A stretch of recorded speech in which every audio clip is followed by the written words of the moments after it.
Medida excepcional, una jornada excepcional del Banco Central porque es la primera vez que se adelanta una sesión del Comité de Política Monetaria, porque es la primera vez que hay una baja de tasa de interés de 1 punto porcentual de un saque y porque además también, dada esa característica excepcional del momento, según consideran las autoridades del Banco Central, la entidad está dispuesta a intervenir en el mercado de cambios si así lo amerita la situación. Vamos a estar hablando de eso, pero veamos primero algunos datos a propósito de la baja de la tasa de interés. Fíjense ustedes el comportamiento de la tasa, tercera baja consecutiva, 6.5%, es la más baja desde enero del año 2022. Con esto, la tasa de interés, la política monetaria, ingresa en lo que se denomina fase expansiva. La economía ahora, con un acceso al dinero menos caro, puede permitirse o potencia la posibilidad de más créditos, de expansión económica, de mayor actividad. Esperemos eso. Y en este sentido también, la baja de la inflación por debajo del rango objetivo, que es, en definitiva, el centro, el corazón de la responsabilidad del Banco Central, estaría volviendo a comportarse hacia ese 4.5% que es lo que espera el Banco Central del Uruguay. Lo esperaba para 2025 y estuvo por debajo.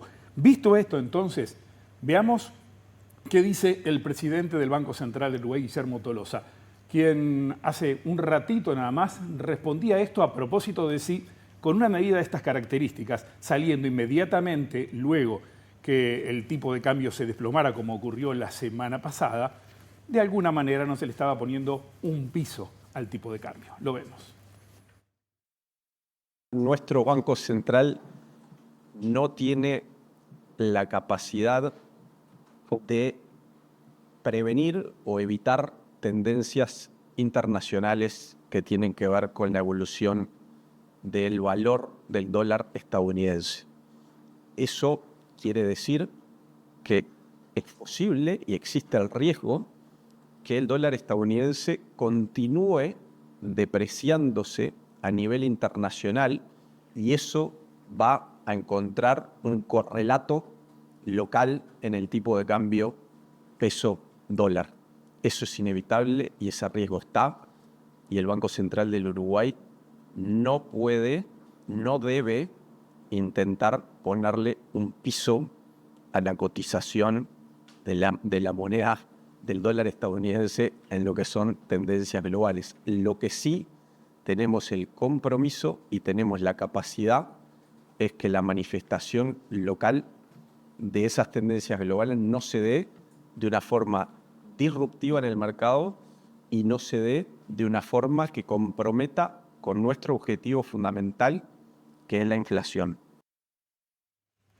La referencia de las autoridades del Banco Central fue a un contexto externo que, como sabemos, es complejo y ahora vamos a ver qué está pasando con otras monedas, pero también algunos factores locales de una economía, las dificultades, que incluso trasladando a través de este dólar barato a la inflación, sobre todo aquellos precios transables, como hemos visto en otras oportunidades, ha retroalimentado esos precios a la baja. Veamos ese comportamiento del dólar al que hacíamos referencia recién. Acá tenemos prácticamente que el cierre de la semana pasada, recuerden ustedes, el jueves llegó a 37.30, la cotización más baja del dólar frente al peso en el mercado interbancario de mucho tiempo a esta parte. Allá por comienzos del año 2024 hubo un episodio, otro en 2023, y si no hay que remitirse al año 2020 para encontrar un valor del dólar frente al peso tan bajo.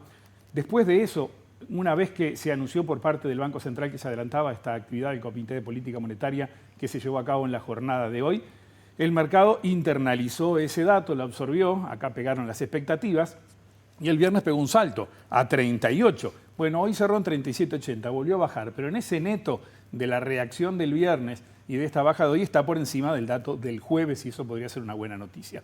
Hablaba Tolosa recién también haciendo referencia al comportamiento del tipo de cambio, a los precios internos de nuestra economía y a los factores que se han movido de todo aquello que tuvo influencia. Y también hizo referencia, por ejemplo, a una situación muy particular y que tiene que ver con movimientos que generaron desbalance, dice el comunicado del Comité de Política Monetaria. ¿A qué me refiero con esto? Al comportamiento de algunas monedas, de algunas empresas públicas, aprovechando un contexto donde vino bien operar en el mercado. Y eso, en un mercado pequeño como el nuestro, una empresa grande puede hacer un movimiento. Dicho esto, volvemos a Tolosa, porque en el tape que vamos a ver ahora advierte de la posibilidad clara que está sobre la mesa de intervenir en el mercado de cambios, algo que no hace el banco desde hace 5 años.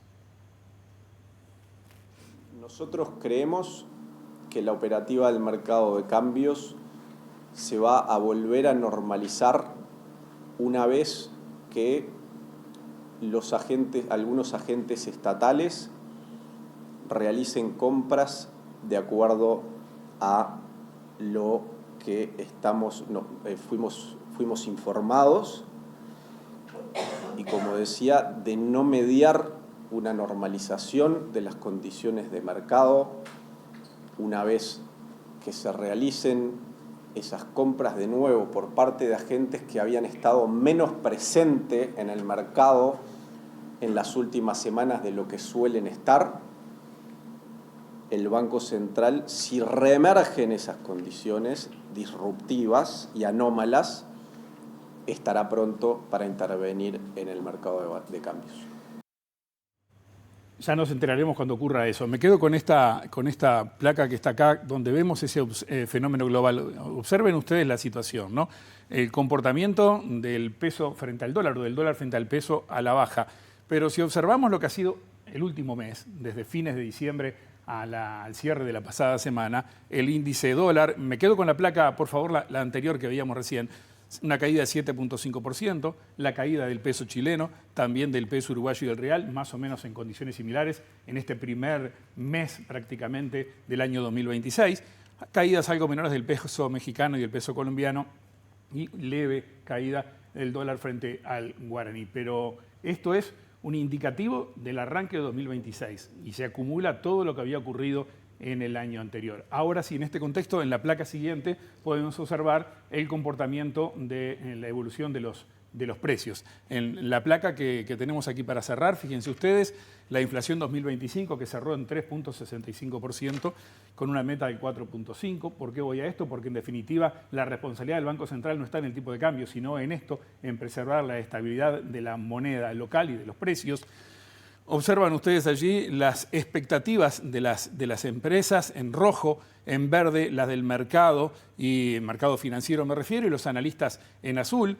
En el centro está la expectativa o la meta objetivo y hacia ahí van convergiendo el comportamiento de los distintos públicos que responden a las inquietudes del Banco Central y del Instituto Nacional de Estadística para saber dónde nos ubicamos con los precios. Las expectativas van convergiendo, pero de todos modos la inflación real se ubica bastante por debajo de eso, como vimos, 3.65 al cierre del año anterior, y en eso quiere operar el Banco Central. Esto igual de todos modos opera con rezago en las tasas de interés en pesos, en una economía bimonetaria. Vamos a tener que esperar un poquito para ver de qué forma se van dando las señales. De todos modos, enero ya en inflación estacionalmente es un año alto por ajuste de tarifas, salarios y demás, y vamos a tener ahí un pequeño repunte a 12 meses.